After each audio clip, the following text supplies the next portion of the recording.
E na lição dessa segunda-feira, nós vamos continuar nosso estudo dessas duas palavrinhas, Sheol e Hades. O que elas significam? Se eu voltar um pouquinho, na lição de domingo, vai dizer o seguinte: essas palavras elas podem ser traduzidas como sepultura, inferno, cova, mundo dos mortos. Você está entendendo? Então, essa palavra era utilizada no Antigo Testamento mais ou menos com essas aplicações. Quando chega no Antigo Testamento, alguns autores pegam uma nova palavra agora em grego e tentam dar o mesmo significado dessa palavra em hebraico. Aonde que a gente entende essa jogadinha de palavras? Venha comigo no exemplo que a lição dá. Aqui, ó, em Salmos 16, 10, diz assim, ó, pois não deixarás a minha alma na morte, ok? Sheol.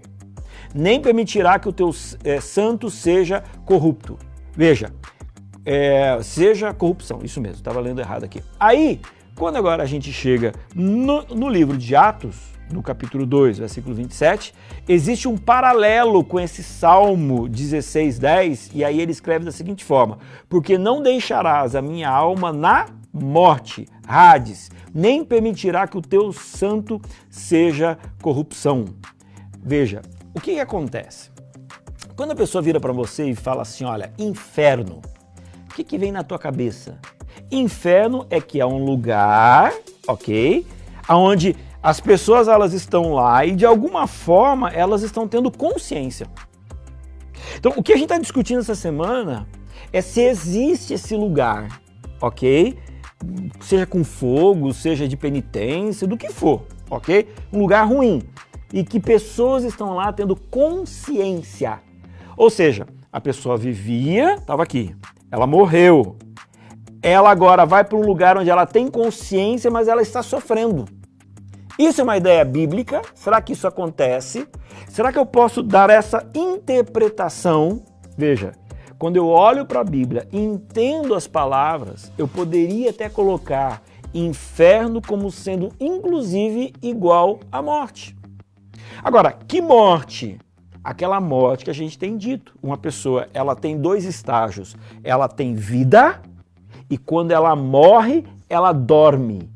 Ok? Não existe esse meio onde a pessoa ela não tem o corpo, mas ela tem consciência. Isso não é uma explicação bíblica. Não existe espaço para isso, tá bom? Vamos lá, rapidinho aqui, olha.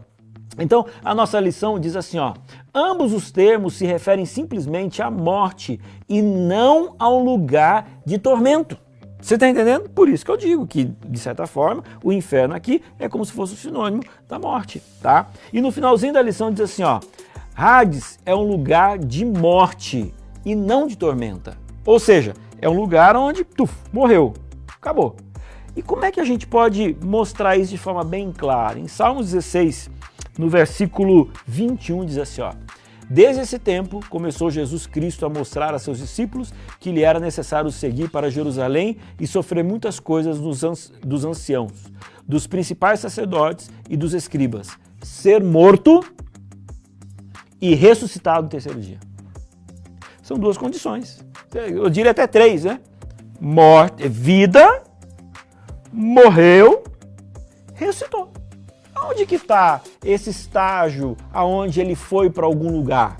Se Jesus era perfeito, ele não teria ido para o inferno, mas ele teria ido para o céu. Mas ele não está falando isso.